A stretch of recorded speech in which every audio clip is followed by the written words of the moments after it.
but I want to make a few statements here just about the rules of the road and our civility that we want to have you, as we welcome everybody here.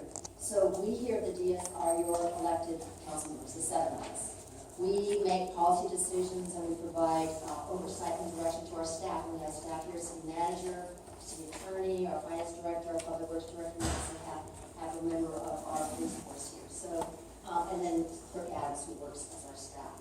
So we have copies of the agenda at the DS and also at the table outside if you want to follow along.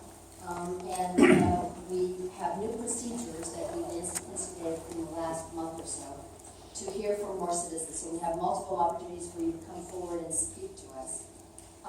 So several opportunities. We ask that you come to the podium. We give you 3 minutes. We'd like to know who you are and your address. If you don't want to give your name and address, then that's okay. First, we are going to have citizen comments for items that are not on the agenda. So this is an open time to talk about anything. And then once we start other agenda items where comments are accepted, for example, public hearings, action items, and discussion items, you can come up again and talk to us again for 3 minutes. But not on new business, no public comments on new business or consent items.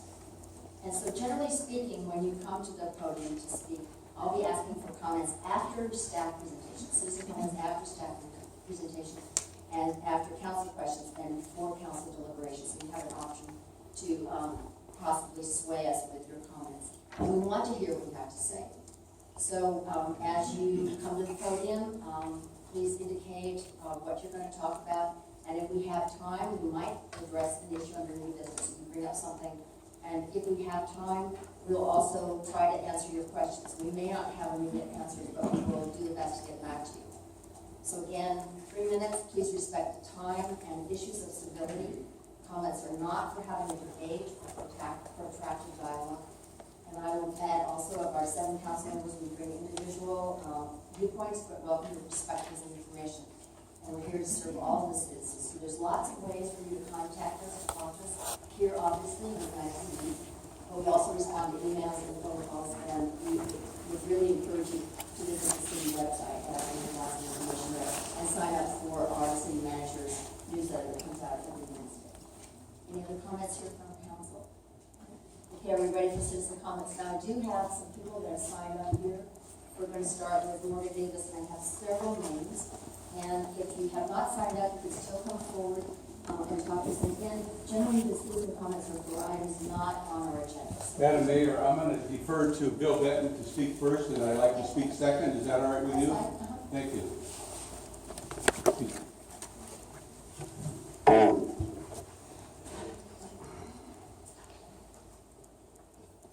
July 4th, 1776. We hold these truths to be self-evident, that all men are created equal, that they are endowed by their Creator with certain inalienable rights, that among these are life, liberty, and the pursuit of happiness, that to ensure these rights, governments are instituted among men, depriving their just powers from the consent of the governed, that whenever any form of government becomes destructive to these ends, it is the right of the people to alter or abolish it, and to institute new government, laying its foundation on such principles and organizing its powers in such form as to them shall seem most likely to affect their safety and happiness. July 5th, 2016. The people of this state do not yield their sovereignty to the agencies that serve them. The people in the delegated authority do not give their public servants the right to decide what is good for the people to know and what is not good for the people to know. The people insist on remaining informed so that they may maintain control over these instruments that they have created. This is an RCW 42-17-251. Today, we take a stand to uphold our inalienable rights of life, liberty, and the pursuit of happiness. Who will stand with me? Hey. I'll stand with you. yeah. Stand. get the rest of them. All right. Thank you. Good job, Bill.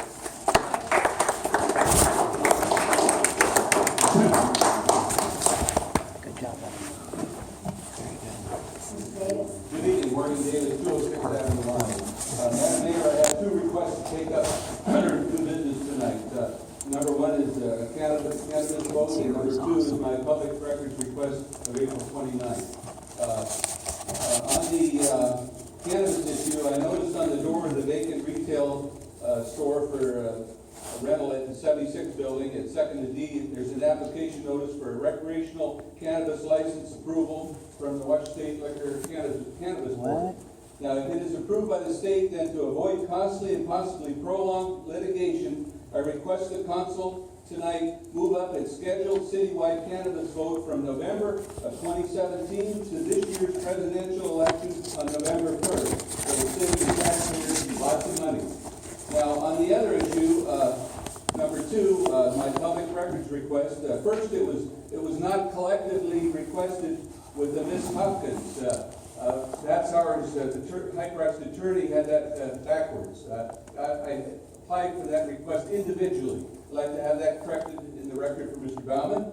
And then Ron Datsar was paid by the city taxpayers $13,000 to get opinions from a few cherry-picked citizens on how to improve transparency to the city. And now in Datsar's high-priced legal team, his lawyers claim the privilege of keeping the focus group members' names and addresses top secret. Madam Mayor, the last 7 years you required me to state my name and address before I could give my opinion to the council in front of God and everybody. And I didn't receive $150 for each opinion like Datsar's focus group members received. Just think about it. Datsar was paid $13,000 to improve transparency, but he refused to be transparent with the citizens on how he chose the focus group members and their names and addresses where they live. So perhaps the council could convince Mr. Datsar to quit being secretive and instead promote open government by being transparent with the names and addresses of the focus group members. Will you take that up under new business, those two requests? Thank you. So I have, Phil Brown. Happy to meet you, Mr. Brown. Carl Brown, 432 Avenue B. I wanted to mention to this city council how great a job that I think that you are doing. I've seen a great deal of adverse publicity in the newspapers lately, which I personally find dismaying. I think this whole effort to recall the mayor, I think is boundless, not based upon facts, and I'm sure that the prosecuting attorney and the superior court will find that. I also find this a tremendous waste of public resources going through this process. So I commend you on the work that you are doing, and I want you to keep up the good job. And one other thing, I was mentioning to most of the students when we proposed the strong city manager concept of government. We had this some years ago. We doorbelled for that. We convinced the citizens of this city that that was the best type of government for a city the size of Snohomish, and I remain convinced today that that is the best form of government for a town the size of Snohomish. So I know that's an issue that may be coming up, but I just want to express my support for the form of government we have now. In fact, it was good at the time that we implemented it, and it remains good in my opinion. Mr. Brown. So, next, is this Merle? Yes, ma'am. I can almost read your writing. I know, I'm not a very good writer. We're alternately 304 Avenue A. I have two items, actually. One is to ask everybody, on August 2nd, we will have a national night out. It is the first Tuesday night. We normally have been having it in the neighborhoods, put on by the Public Safety Commission. This year, the United Methodist Church and British Church next to it have volunteered to give us, let them use their property. And there's about 40 volunteers. We'll have a lot of vendors talking about public safety.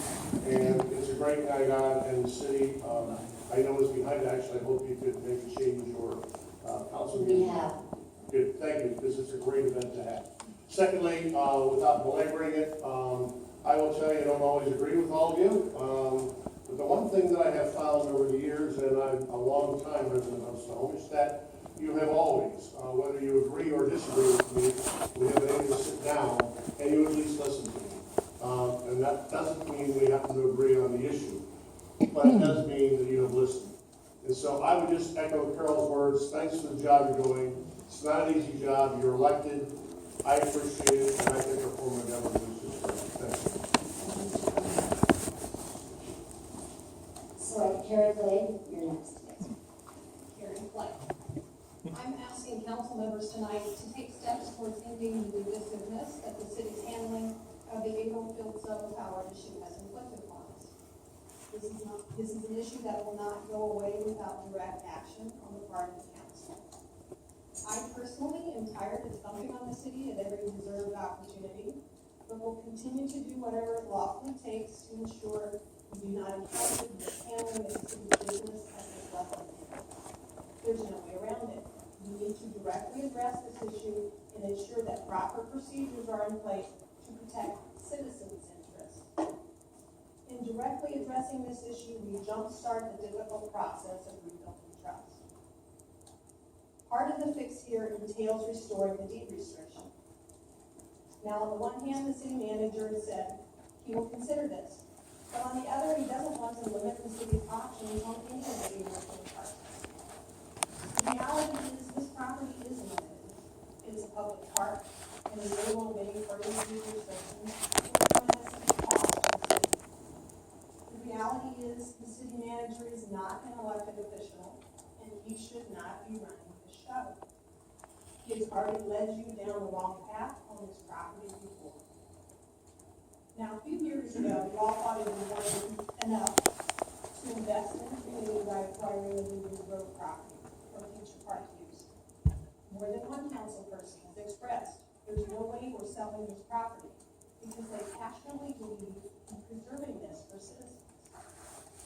Please apply that same level of passion to the April Field property.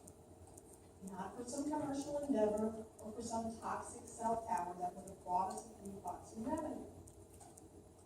Please honor the history of this property.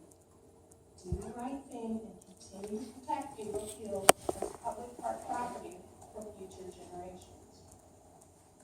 Thank you, Scott.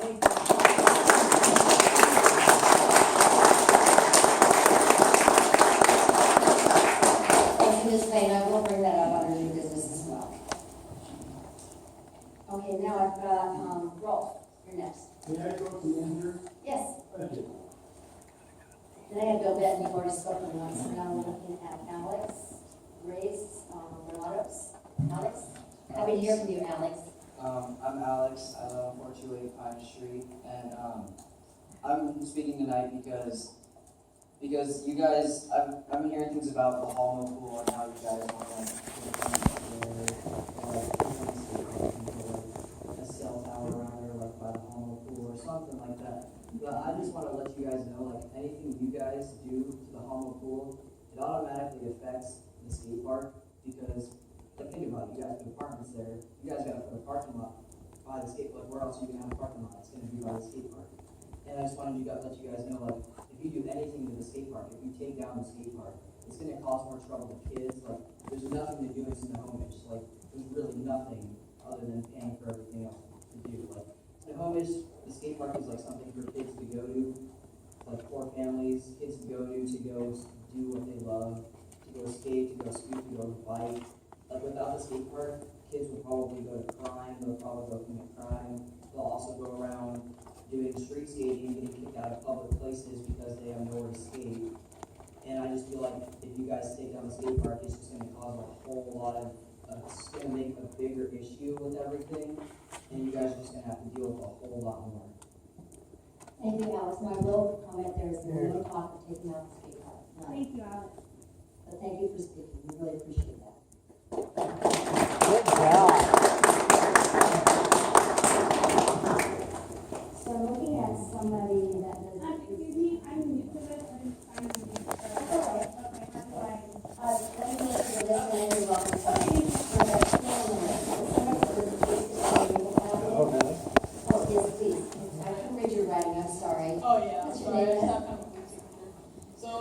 name is Hawk Redmond, and I'm a local skater from Snohomish. I live in 316 Maple Avenue B. And the topic that I want to talk about today is April Fields, like that property and the whole Alma Pool topic. The reason why I decided to speak was just in case our friend Alex missed anything. Yeah. So basically, like he's talked about a lot of stuff, and affecting the Alma Pool, like doing something like that will affect the skate park or the park right next to it too. Like it's a public property, and he's right about the whole kids from like broken homes or like poor families or whatever come here to just like skate, like scoot, like have a good time, you know. And it's one of the things that keeps kids off of drugs and crime and like a whole bunch of different things. And so if it will affect the skate park in any way, I mean, I don't really think that you guys are going to take down the skate park. I hope not. But it's just, I mean, I think that it would cause a lot more crime, a lot more street skating, like going places, getting kicked out of there. And basically, like, I don't know. I didn't really write anything down. I'm kind of new to this.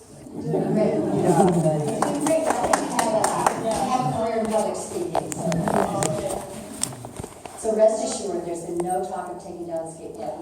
That was built by the community, you know, honored by the community, and we're so glad that you're enjoying it. Yeah, I mean, it's really great. Thank you guys. Thank you. And for like home pool, I mean, I personally don't really care about what you guys do with it. I mean, as long as it doesn't affect the skate park in any way. I mean, I know that we've been like, kind of wanting some sort of like indoor skate park, because you know, it's northwest, it rains, and like you guys are riding, but that's asking a little bit too much. So all I ask is just to keep the parks nice and stuff. Yeah.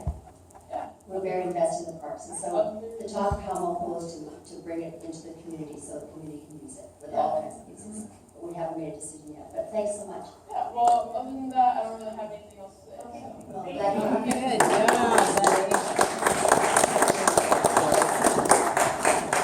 Good job, Yes. Hey, as a 41-year-old skateboarder, your park is not going anywhere, okay? All that. Okay, we're referring strictly to the Alamo Pool building, okay? And we'll be talking about that later tonight. Okay, good. So I have James Robbie, is that right? Robbie? Robbins. Yes, please come forward. I would like to hear from you. I would also like to refer to the skate park thing. Like, if you take out the park or do anything to like get rid of it or whatever, then your crime rate is gonna go up, and you're gonna have like people selling drugs, like during the construction, all that kind of stuff. Like, yeah, your crime rate's gonna end up going up because you're gonna be getting kicked out of local spots, and you're gonna have a lot more complaints, and police aren't gonna have very much like that. All right, well, rest assured, we appreciate your comments. Thank you. Thank you for being here. Now you're ready. So now our open, I mean, just, I don't have any more names on the list, but please come forward, you're welcome. Let's just sort of do it one at a time and name your address and get through. No, you don't have to do that. She's got it first, and then Hi, my name's Alicia. I would prefer not to give my address. I guess what I'm here to kind of fill in for the boys is that my son is his passion, one of his passions is skateboarding. And what I feel like they're concerned about is if you do anything to the pool or that property, it's going to affect the skate park regardless, and that's what they are worried about. And you can sit here and say, oh, we're not gonna do anything to the skate park, blah, blah, blah, but we don't have that put down on paper, right? We need that deed, you know, that's what we need for our boys to be reassured that they are not gonna lose their skate park. And I feel like, you know, they need to be heard, and I'm very proud of them. Thank you, boys. And I'm going to be doing a lot more research on all of this because I'm new to this.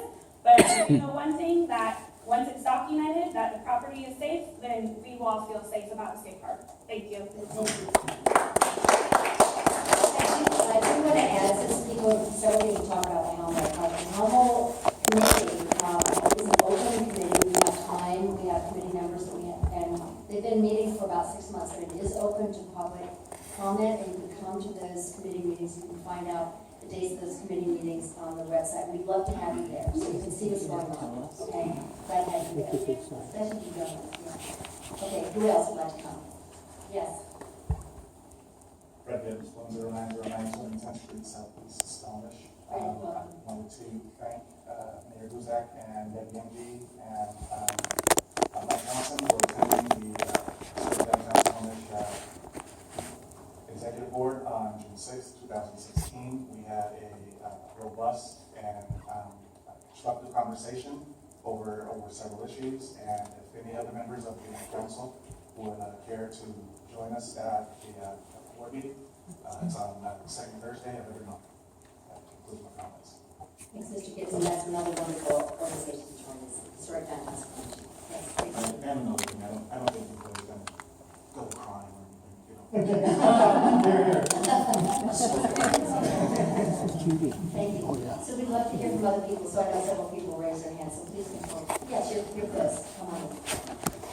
I was only going to talk, but after what they said before, I mean, it kind of seems like they're hanging around the main issue. Like, to me, the main parcel, main acreage of the park, was originally deeded to be for public use only, correct? Like, and then the Boys and Girls Club as a private organization, correct?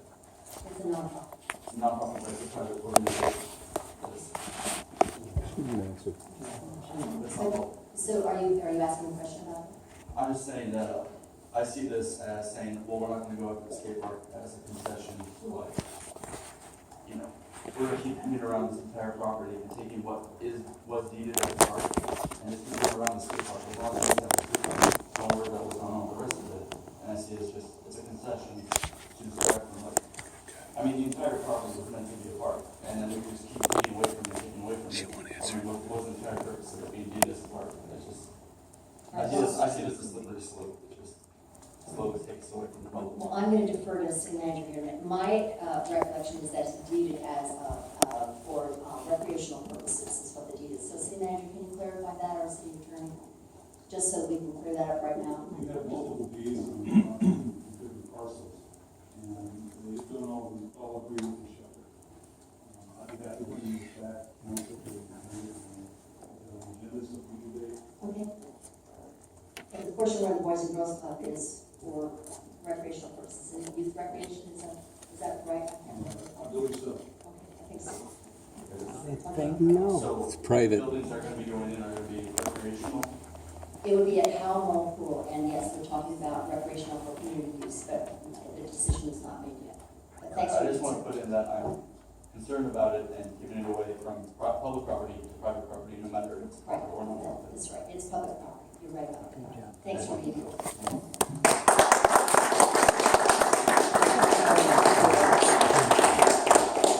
Somebody else, I know a couple of people sort of were putting their hands up, come on forward. Sarah. Hi, I wasn't gonna say anything, but, I just wanna say, it is so exciting to see some of these guys I've known since kindergarten being involved and passionate about just getting involved in their community. And I just wanna say I am so proud of you. And, for all of us here, this is our town. We do differ on different things, but we have got to pull together, communicate. I'm really interested in going to the meetings about Howell Pool, what the future is there, and involved in that. And, we have a great community, and, we can get through it. We get through our differences, we can make compromise, and transparency is my big thing. We all need to be transparent. It's tough, I know. People have meetings, and they're not always attended, and it's like, so it seems like it's not transparent, but, we need to participate daily, weekly, every time I've tried to contact you, I get a phone call. Every time. So, I think we've got the makings. We do. We do those things. You want to give your name? Oh, just For the record. Sarah Weber Quinton, 316 Avenue C. Thank you, Sarah. Anybody else like to speak?